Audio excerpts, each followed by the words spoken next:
asks her in one of these tweets, hey, maybe you should tone some of this stuff down. She just doubled down. She doubled down.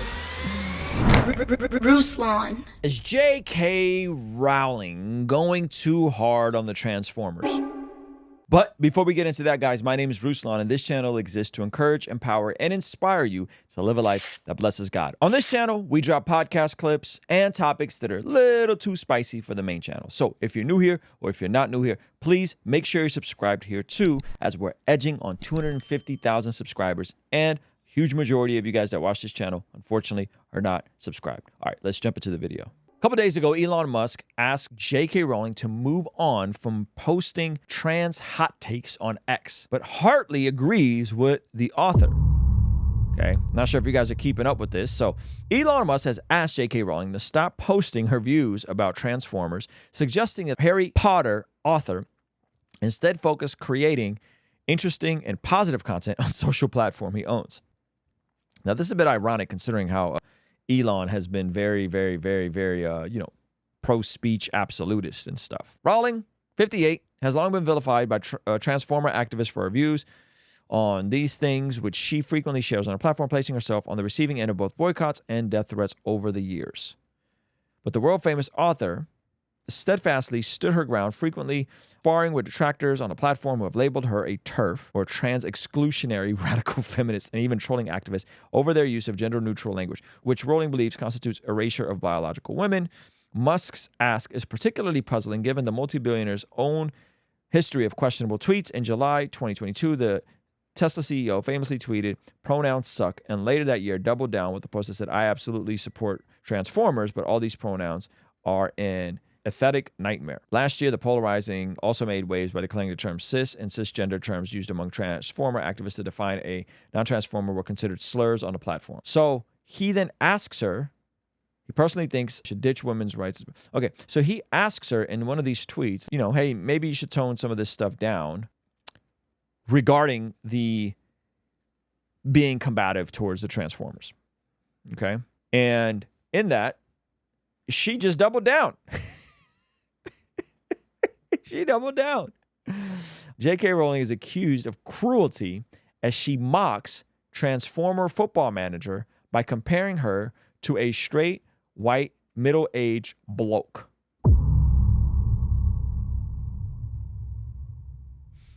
And she says, I didn't compare him to one. He is one. So she just woke up and chose violence, right? How did you... And she's going back and forth. Some of these responses are hilarious. How did we get to a point where speaking the truth is seen as wrong? And she's cowardice. How can you tell? Physical powers, the fact and the fact that he fathered 3 kids with his wife. How can you look at her and see a man? I think you need glasses. My rose-tinted glasses, gender Googles have malfunctioned. And unfortunately, when I looked at this sturdy father of 3, the lens is shattered. Okay, so she's just turning up.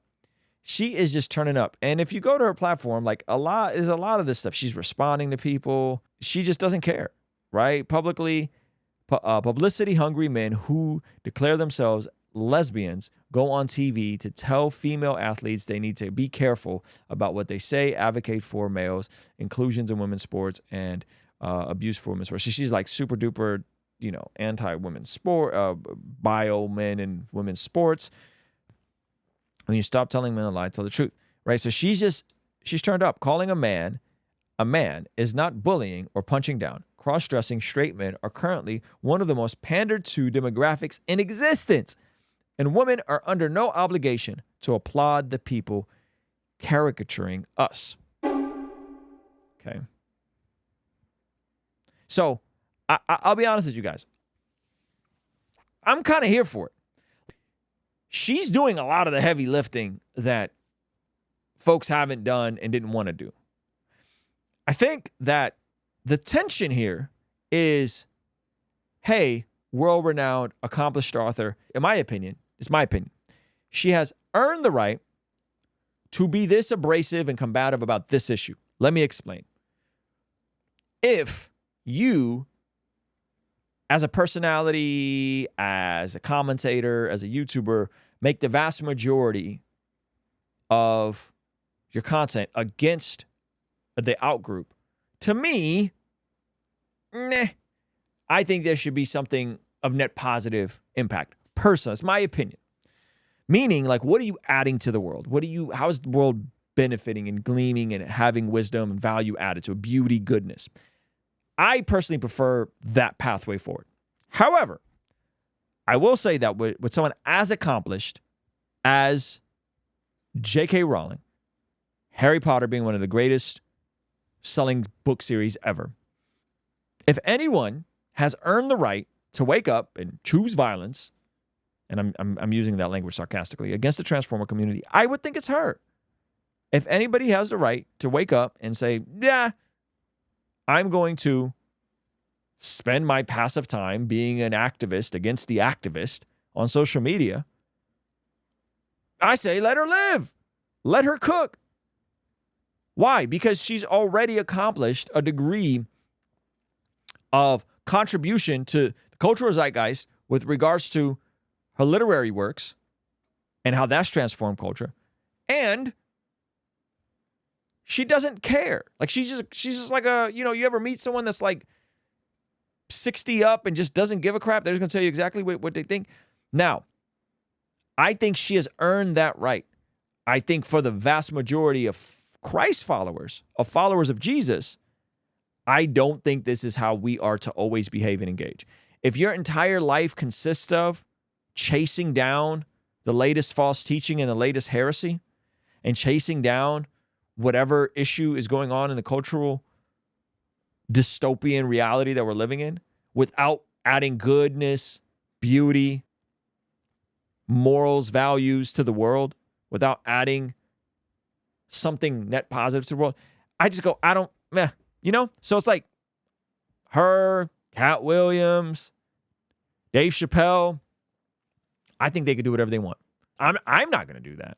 I'm not going to build a platform on that. But somebody has to. Let the person who has done whatever she's going to do. I mean, odds are she's not going to write another Harry Potter, right? She's not going to write another Harry Potter. So let her cook. Let her cook. Better her than me, right? Better her than Christian YouTube or conservative YouTube. Let her cook. I think she's in a spot where very few people get to, and if she wants to use her time and resources to do this, hey, you go ahead, be a martyr for that. I would advise up-and-coming creators to not die on these sorts of hills, personally.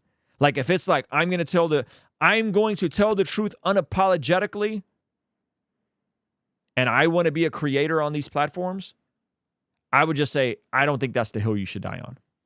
If you want to be a full-time creator. That's my opinion. If you're Jordan Peterson, if you're J.K. Rowling, if you're Elon Musk, you different stratosphere. You do you. Rest of us got bills and families, and businesses, and employees. Thank you so much for checking out the video. Comment down below and let me know what you think. And be sure to check out this video that YouTube is recommending just for you. Let me know if they nailed it. All right? I'll see you over there. Peace.